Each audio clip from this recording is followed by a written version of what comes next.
Alright, so upper body day, narration, let's go. As you can see, I'm breathing pretty heavy because this is the heaviest weight that I've done so far. I've got 65s in my hand and I'm cranking out a set of 8 reps. And as you can see, it's not like an easy set, but I managed to push through it. I was really surprised that I managed to get 3 sets of 8 because in the previous video you saw me struggling with 55s, and I even moved down to 50s at the end. Okay, so here I'm doing weighted chin-ups with about 37.5 pounds hanging up from my waist. When I look back at this clip, I think my form could have definitely been a little bit better, but if I'm not wrong, then in the second clip I do improve my form. But I'm still very, very happy with how my chin-ups have progressed. Yeah, the form was definitely a million times better. Not a million times, but significantly better. Although this clip has been sped up, but I still think that I did much better with the form. Now, this was the most satisfactory lift for that day for me. The most impressive lift was the shoulder press, but this was definitely the most satisfactory to perform. The pump was insane, everything just felt great. I have the bench at a 30-degree incline, and I'm performing 3 sets of 12 reps, and I'm pushing around 65s. And if you saw the previous video, you saw me fighting for my life with 55s, so I'm really happy about this weight. I'm still fighting for my life, but the weight's much heavier. And if you remember, I filmed like the previous video from the same angle, and you can see how I've progressed, like my triceps, and I've just gotten bigger on the bulk. Alright, yeah, so here I'm rowing 60s for 10 reps. Nothing too insanely impressive, but definitely a very significant progression from the last time that I did these incline rows. In my opinion, they're like, full stop, they're just like the best builder for the upper back. And that's a region that I'm definitely trying to develop because it's extremely important in terms of appearance. Okay, so this clip has been sped up, but I didn't really film this video from the best angle either. Now here I am doing laterals with 25s. I think I got about 14 to 15 reps here, I'm not sure. But as you can see, I'm pushing pretty close to, if not all the way to failure on these. Alright, so here I am doing the super ROM lateral raise drop set, and I believe that shoulders are probably the most important muscle group to train, specifically the lateral delts, and that can be a problem sometimes because it's just the same exercise. You're just going to do lateral raises until you die. And as you can see, that's what I'm doing here. This entire clip has been sped up like 4 times, but I was literally going through hell. And it's boring, but man, the results are definitely worth all the pain. As you'll see, I was in a lot of pain. Oh, I'm about to shit blood. Well, for what it's worth, I didn't actually shit blood, but I did go home and take a fat dump. Not like that makes a difference or anything, but yeah, that's that you can write down. You can add that to your list of like unnecessary things that you didn't need to know today. But anyways, I go ahead and finish like this really tough drop set. Now, I moved on to rear delt rows, but I made a mistake here. Now, I saw rear delt rows commonly being performed this way, so I thought, hey, why not let's give it a shot. And then I realized very quickly that this was not the way to go for me. I am much better off doing rear delt rows at a slight incline. I just feel my rear delts a lot better that way. And yeah, I did that one set and immediately realized that I was never going to do rear delt rows that way ever again, no matter what. So here I am doing it at the angle that I like, and I did another set. Now, rear delts, I do train them very intensely, but I just don't train them as much as I train side delts because I feel like they still get a lot of activation in all of my pulling movements, like my lat pull downs, my chin ups, whatever. Yeah. Now here's me doing my second most favorite tricep exercise after the skull crushers, and the pump is immaculate. and everything just feels great after this exercise. I do recommend everyone who's watching this to go ahead and try this exercise out. And I did record the other arm, but it's just filmed so horribly, it's not worth putting out on the internet. Now, this particular clip made me realize how well the bulk has worked, because I don't ever remember my arms being that big, with or without a pump. I'm doing incline curls here. In my opinion, if I could only do one exercise to failure for biceps for the rest of my life, it would probably be the incline curls, because nothing gets me sore like doing incline curls with intensity. These are 27s in my hand. I do a set of, I think, 10. I attempt the 11th rep, but I just can't get it. And here I am. Yeah, that was my 10th.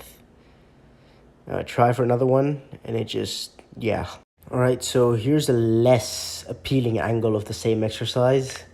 And if you're wondering why I've switched over to an upper-lower split, I'll explain that later down the line. But I'm still noticing progress on the split, so I'm not going to quit anytime soon. But yeah, I've switched my split, I've switched up my routine, I've switched up a lot of the exercises that I do, I've switched up the way I do those exercises a lot. It's definitely been working very well for me, because I've been training with appropriate intensity. So yeah, that's it. Enjoy the rest of the video. Alright, so as you saw me stating in the video, I've changed my split from a 5-day push-pull legs upper-lower split to just like an upper-lower split. Now you might be thinking, why did I do that? Or, you know, my not taking training as seriously, my focusing on academics. No, it's nothing like that. It's just I'm training Muay Thai and Jiu-Jitsu with a little bit of more focus nowadays. So I'm dedicating more time towards that. Not to say that I'm dedicating less time towards training necessarily. I'm still doing 10 hours of resistance training per week. Everything included, like my neck workout and everything included. I'm definitely doing 10 hours of resistance training. Although I've switched my split, I'm still noticing linear progress. So my incline bench, as you saw last time, you saw me doing 55s on the incline bench. This time I was doing 65s on the incline bench. Something that I was really surprised by was that I was able to get 3 sets of 8 with 65s on incline on the shoulder press. And that's one of my, since like any pressing movement is, as I stated before in one of my other videos, it's not my strongest point because of how, again, because of my Langlet arms. So I was very, very proud of those 3 sets, and the fact that I got 8 reps on all 3 of those sets, I was very, very happy with that. So now that I've told you about the split change, let me tell you why I did the split change. Now, I was doing Muay Thai previously 2 times a week, and I was doing Jiu-Jitsu 2 times a week as well. And I noticed that although I was progressively getting better at both Muay Thai and Jiu-Jitsu, I just wasn't progressing at the rate that I knew I could progress at. And now obviously, me being the competitive guy that I am, I sort of felt like, okay, I'm not gonna give up weightlifting completely, but I feel like I can put this on like a slight back burner and still make very good gains. And I was right, because I did make fantastic progress training 4 times a week. And I have definitely improved my Muay Thai and my Jiu-Jitsu skills, and I actually saw like a massive improvement in terms of athleticism as soon as I started prioritizing Muay Thai and Jiu-Jitsu a little bit more, specifically Muay Thai. Muay Thai is one of those sports that incorporates a lot of footwork, and I felt like the more I shadow boxed and the more I trained for Muay Thai specifically, my footwork got better and I became a better athlete. Essentially, the main reason why I switched over to an upper-lower split 4 times a week is because my love for the sport of fighting just grew continuously. Now, how did this split change affect me? Now, you might be surprised, but it didn't really affect me all that much. I'm still growing very, very well, as I stated before. But what's really insane is that I personally feel like I'm growing better training 4 days a week than I did like a long, long time ago when I used to train 6 days a week. Push-pull legs, push-pull legs. If someone was to actually offer me $10 million and was to say, okay, get in the most muscular shape of your life ever in like the next 6 months, I don't think I'd go back to a 6-day split. I think I'd go back to like a 5-day split. And and just train push-pull legs upper lower, because I really only did push-pull legs because everyone said that it was the best split, but the benefit to cost ratio was just not worth it in my opinion. Training 6 days a week can, one, get exhausting. Two, most people don't have the kind of time to make it to the gym that often. Now, although I did make time, I feel like I would have been better off spending that one day maybe stretching or doing some sort of cardio, since the only cardio I did when I was push-pull legs was I'd walk. And in my opinion, that's not really cardio, it's just existing. Walking isn't cardio, it's just part of existing. And I noticed that as soon as I came in and started training Muay Thai in the beginning, I'd spend one round on the bag, like 3 minutes, just punching and kicking, and I would be finished after the first round. Now I can make it through 3 rounds being alive, but only barely. So again, that's one of the other things that I've improved. My gains haven't slowed down in my opinion. I'm still, as I said before, I feel like people overestimate the amount of volume and frequency they need to actually grow adequately. The only rule of thumb that everyone, I'm sure you've heard about, is training each muscle group twice per week. And I feel like as long as you're following that rule, you can still grow very, very well on 4 days a week, maybe even 3 days a week. But I feel like 3 days a week would be too little for me personally. I would like to train 4 times a week at least in terms of resistance training. This other thing that I really want to state is that in the past few months, I've fallen deeper in love with fighting than I thought I would. I saw like a few training montages of like some UFC champions, Leon Edwards and Jonathan Agassi, and I was very, very inspired.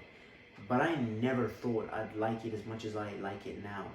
I have truly started to, not to like, but I've started to be okay with getting punched in the face. And although we spar and it's safe, but it's still something that I have been, and most people are scared of for the majority of their life. But I personally have started to, I'm not going to say that I like it because I don't, but I've started to not be super scared of being punched in the face. Because I have been punched in the face a bunch of times now, and it's not horrible. It's not like the end of the world.